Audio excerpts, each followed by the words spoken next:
না না বলো, আমার কি দোষটা কোথায় বলো না। বন্ধুরা, আমি বিয়ের সময় কথা দিয়েছিলাম ভাত কাপড়ের দায়িত্ব নেব, কিন্তু এখন এইটা কি হচ্ছে, মোবাইলের দায়িত্ব আমাকে নিতে হচ্ছে কেন? হ্যাঁ, মানুষের সাথে তো মানে কাপড় পরে আর ভাত খেয়ে বাঁচতে পারে না, না তোমাকে নিতেই হবে। না তুমি বলো মাম, কোনটা ঠিক, ভাত কাপড়ের দায়িত্ব নেওয়া মানে কি মোবাইলের দায়িত্ব নেওয়া? হ্যাঁ হ্যাঁ করছো কি তুমি? তুমি হ্যাঁ হ্যাঁ করছে? হ্যাঁ, কারণ হ্যাঁ তাই হ্যাঁ হ্যাঁ করছে, তাই তো। ছনটা বলে দাও তো, না বলে দাও, না বলে দাও। তোমাকে তো টাকা দিলাম আমি, তুমি ওখান থেকে ভরে নাও। তুমি আমার টাকা দাওনি তো, ওটা ওই তো একই ব্যাপার। তুমি এটা অন্য জায়গায় খাতে দেওয়ার জন্য দিয়েছো। হ্যাঁ, তাহলে আমি সেই টাকা থেকে কেন দেবো বলো, মোবাইলের টাকাটা? তো তোমার কাছে টাকা আছে তো? না, আমার কাছে টাকা রয়েছে, তারপরেও যখন থাকে না ঠিক আছে, তারপরেও আমি কেন মোবাইল রিচার্জ করে দেবো? আমার কাছে টাকা নেই। হ্যাঁ নেই তোমার কাছে টাকা? আমি কোথা থেকে টাকা পাবো বলো বন্ধুরা? বন্ধুরা কোথা থেকে টাকা পাবো বলো বন্ধুরা? ওরা আমার যা খেতে দেয় তাই খাই, যা পড়তে দেয় তাই পড়ি, বাচ্চা মানুষ করছি ঘরে বসে, আমি কোথায় টাকা পাবো বলো? না আমি তো রিচার্জ করে দিই সবসময়। তোমরা বলো ভাত কাপড়ের দায়িত্ব নেওয়া কি তার মানে কি মোবাইলের দায়িত্ব নেওয়া? তুমি তো নিজের ইনকাম থেকে নিজের কিছুটা করতে পারো। নিজের ইনকাম আমি অবশ্যই, আমার বাচ্চাটা বড় হোক, আমি নিজের ইনকাম করবো, আমি তারপর তোমাকে কিছুই চাইবো। আমি এমনি তোমার থেকে কিছু চাই না গো, আমার এখন তো নেই, এখন কি করবো বলো? দাও ব্যালেন্স দেখিয়ে দিচ্ছি আমি, নেই। তুমি 300 টাকা রিচার্জ করতে পারবে না? কার টাকা দেখাও, দেখাও দেখাও টাকাটা কার? টাকাটা কার দেখাবে? এটা কার টাকা কিসের না, আমি এটা দেখাচ্ছি অ্যামাউন্টটা। আরে টাকা নেই আমার, আজব কথা। ঠিক আছে আমি দেখছি, দাঁড়াও।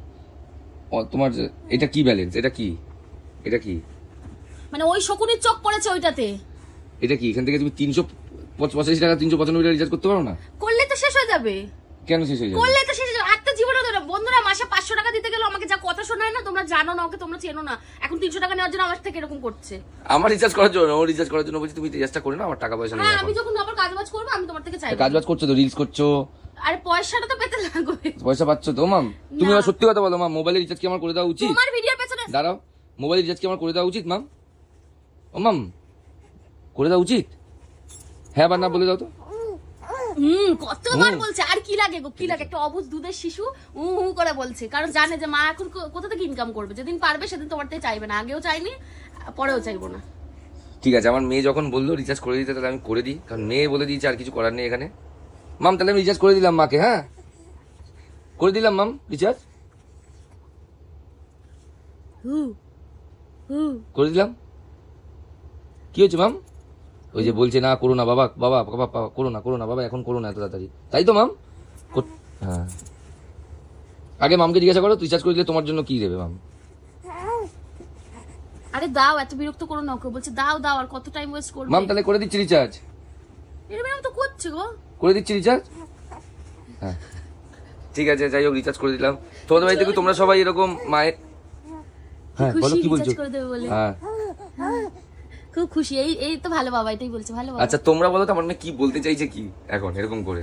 ঠিক আছে রিচার্জ তো আমি করে দিচ্ছি, ও কিন্তু ফোনে এখান থেকে আমাকে দেখছে, এরকম চোখটা দেখো বুঝতে পারবে ফোনের দিকে, ওই যে একবার ঘুরে গেল, ও ফোনে ওখান থেকে ব্যাক ক্যামেরাতে আমাকে দেখছে। যাই হোক, তোমাদেরকে তোমার রিচার্জ করে দাও, বউয়ের এরকম বড়রা বা বউদের কি রিচার্জ করে দেয় না? বউয়ের টাকা থেকে পুরো তোমরা নিজেরা করে নাও রিচার্জ। ভাত কাপড়ের দায়িত্ব যদি মোবাইলের দায়িত্ব নিতে বলতে হবে, বিয়ের নিয়ম পাল্টানো দরকার। এবার বলা তোমার ভাত কাপড় মোবাইল সবকিছুর দায়িত্ব নিতে হবে, এটা বলতে হতো, এটা তো বলতে আজকাল সবাই এটাই বল, তুমি বলো না তোমার ফল্ট সেটা। আমি বলি আমি জানি তো, নেবো না ওর জন্য বলিনি আমি। হ্যাঁ, ওর জন্য আমাকে কিছু কিনেও দেয় না, জানো তো, নেবো না বলে, কিন্তু ফোনটা তোমাকে দিতেই হবে, এইটুকু আমার দরকার আছে। ঠিক আছে মাম, টাটা করে দাও সবাইকে, একটু টাটা করে দাও, টাটা করে দাও। হ্যাঁ টাটা।